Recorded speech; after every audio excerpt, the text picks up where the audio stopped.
Saudações, classe trabalhadora, proletários, campesinos, meninos, meninas, menines, pós-pessoas e reptilianos.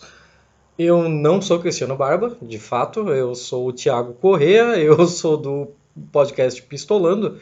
e eu estou aqui a convite do nosso amigo Cristiano Barba para falar para vocês sobre uma thread que eu havia lançado durante o final de semana no Twitter sobre um caso que, estranhamente e infelizmente, foi muito pouco comentado aqui no Brasil e a gente resolveu utilizar da nossa ferramenta e do nosso conhecimento sobre o caso para trazer ele para mais para perto da realidade brasileira e quem sabe assim fazer com que mais pessoas conheçam. O caso é que nesse último sábado, dia 13 de julho, um camarada nosso, o Will Van Spronsen, de 69 anos. Ele era montador de armações de madeira, vulgo carpinteiro mesmo, e também cantor folk e anarquista. Foi assassinado na cidade de Tacoma, em Washington, pelas forças policiais, que segundo elas o Sr. Spronsen foi encontrado no terreno do centro de detenção de Tacoma, o centro de detenção da Polícia de Fronteira, pra, de porte de um rifle com um botijão de gás propano e bombas incendiárias, um coquetel Molotov. A intenção dele, segundo a polícia, era de incendiar alguns veículos que estavam no estacionamento e depois talvez abrir um buraco com o tanque de propano explodindo uma parede para libertar centenas de pessoas, talvez até milhares de pessoas que lá encontram-se detidas pelas forças policiais americanas. Se você não vive em Marte, você sabe um pouco sobre a política do Trump com relação a imigrantes e com relação à crise humanitária da América Central, em que ele, como grandíssimo pau no cu que é, resolveu fechar a fronteira e acelerar todos os trâmites do tal muro dele para que essas pessoas não pudessem encontrar abrigo em terras americanas. Essas pessoas fogem principalmente de El Salvador, Nicarágua, Guatemala, Honduras, em busca de um lugar, não uma vida melhor, não fazer fortuna, mas um lugar com mais dignidade para eles e para seus filhos. Muitos carregam crianças, muita gente já deve ter visto a foto de um senhor salvadorenho que morreu afogado no Rio Grande, que divide Estados Unidos e México, com a sua filhinha no colo. E as políticas dos Estados Unidos com relação à imigração têm sido cada vez mais truculentas. O ICE, que é a parte da Polícia Federal Americana responsável pelas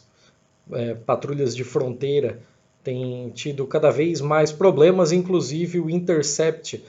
dos Estados Unidos, junto com a agência ProPublica, lançaram no início desse mês uma série de reportagens falando sobre um grupo fechado no Facebook, frequentado apenas por agentes de fronteira, em que eles destilavam toda a sua misoginia, todo o seu racismo, todo o seu a sua falta de apreço pela vida humana de latinos e de não americanos em geral. Nesse contexto de aumento das tensões entre sociedade e governo, entre imigrantes e polícia de imigração,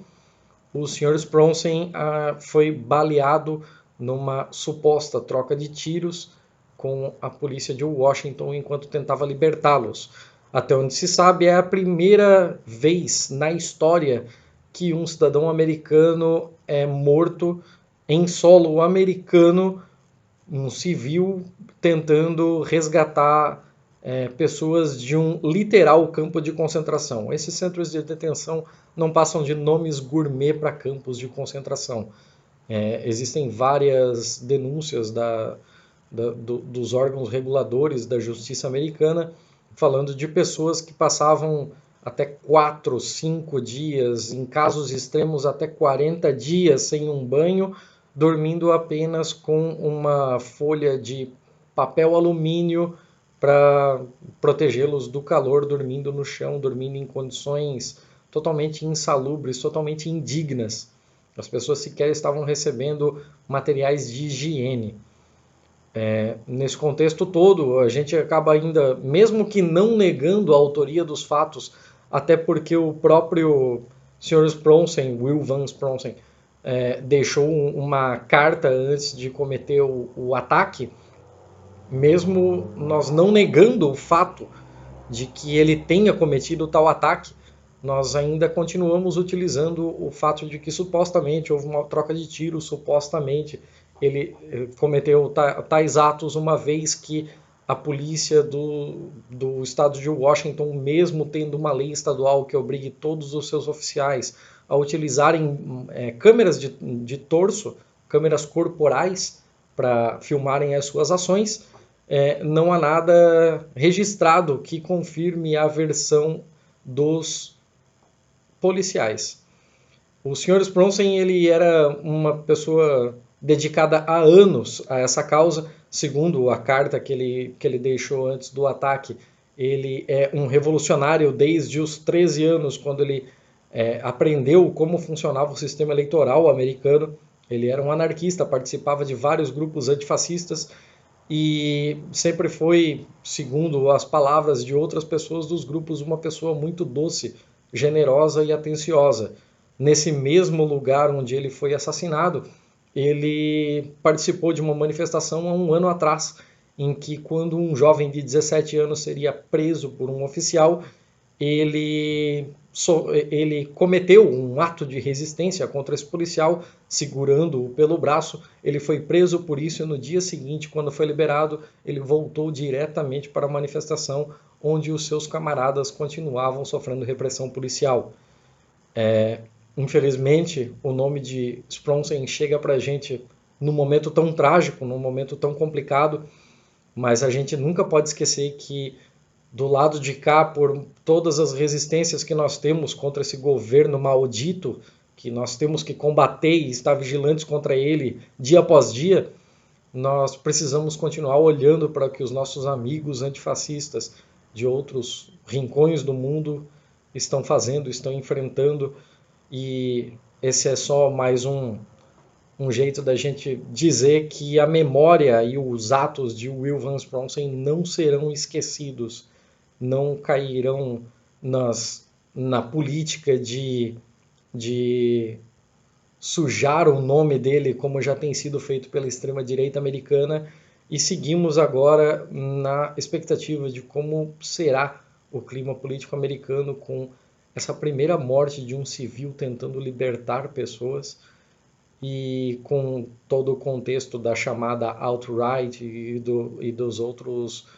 órgãos antifascistas, de como vai acontecer, se haverão conflitos, se as coisas acabarão indo para um quadro que a gente não possa prever. De qualquer forma, Will Van Spronsen presente. Fica aqui a nossa homenagem, fica aqui o nosso apreço a essa grande figura, e é isso aí. Qualquer coisa, continuem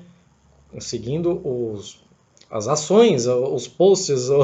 toda essa miríade de coisas que o Cristiano Barba continua fazendo. Se vocês quiserem ouvir mais um pouco sobre o que eu tenho a dizer, sobre o que nós produzimos, você pode me encontrar no pistolando.com ou no Twitter como